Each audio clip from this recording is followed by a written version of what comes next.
Hello PlayStation fans!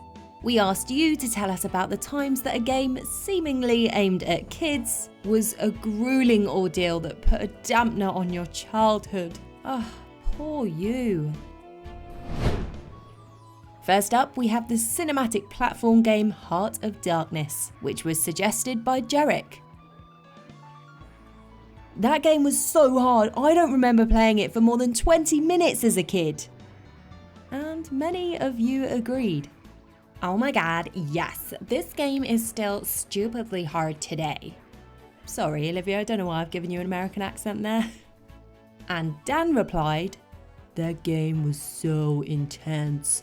I finally managed to complete it when I was in my 20s and only because I had Google for help. Now Dan, I don't want to call you a cheat. Up next we have Rayman. Matt says, the first few levels aren't so bad, but when I get to the first music themed level, I'm just like, nope. The rising water level with the seeds still gives me panic attacks. The first few levels trick you into thinking that the game will be a fun challenge. No. Josh says, Rayman has the most evil difficulty curve as a kid. And CJ Martin commented with some advice for everyone. Banned land in Rayman for PS1. Play this if you want to put your controller through your screen. Really? Great advice. Another platformer that started easy and then ramped up the difficulty, Faye suggested an all-time favourite, Crash Bandicoot.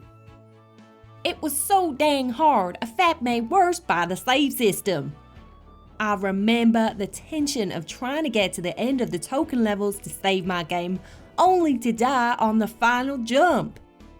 I learned young what true pain felt like. Another blissful PlayStation memory. Jade replied, it took me nearly an hour to complete certain levels. And Kerry says, half of the levels are super enjoyable, whilst the other half made me want to throw the console out the window. They should really offer some form of anger management with these games, because there seems to be a common theme.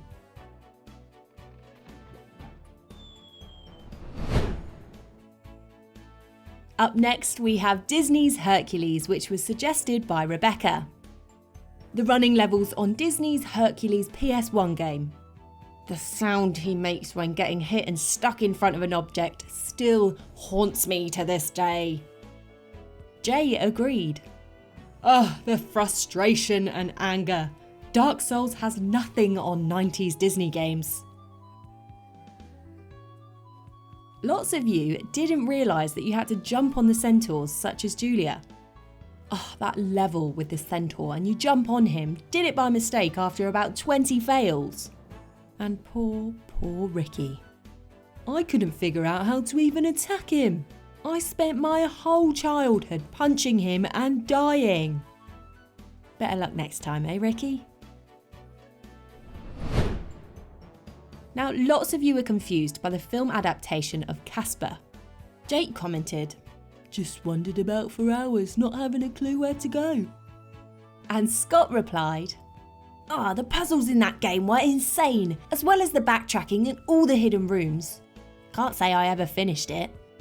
But at least Stuart had fun. I really enjoyed floating around as Casper, which is a good job because that's all I was able to do. Now I can tell what type of person you are, Stuart, just drifting around without a care in the world. And lots of you struggled with the finale of Neversoft's SpiderMan.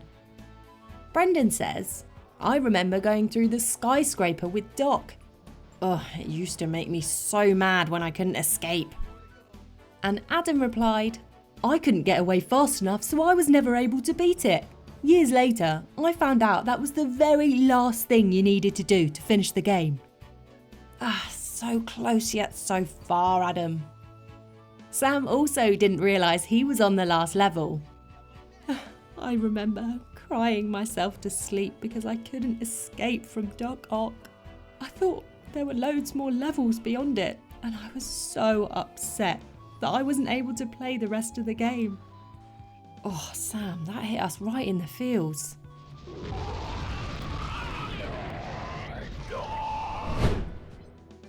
And finally, if you ever happen to find yourself facing eternal damnation in hell, then we guarantee that you'll stumble across a copy of Bubsy 3D whilst you're there.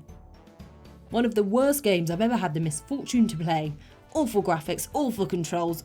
I was just glad I was playing it at my auntie's house and hadn't paid money for it. Sorry, Dan's auntie, but you really need to provide better entertainment for your guests.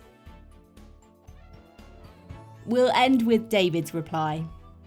Depressingly, this was the first PlayStation game I ever played. I'm glad it didn't put me off playing other games on it. The PlayStation.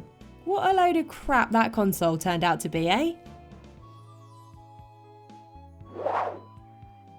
What are your memories of games that were supposedly aimed at children, which then turned out to be an utter nightmare?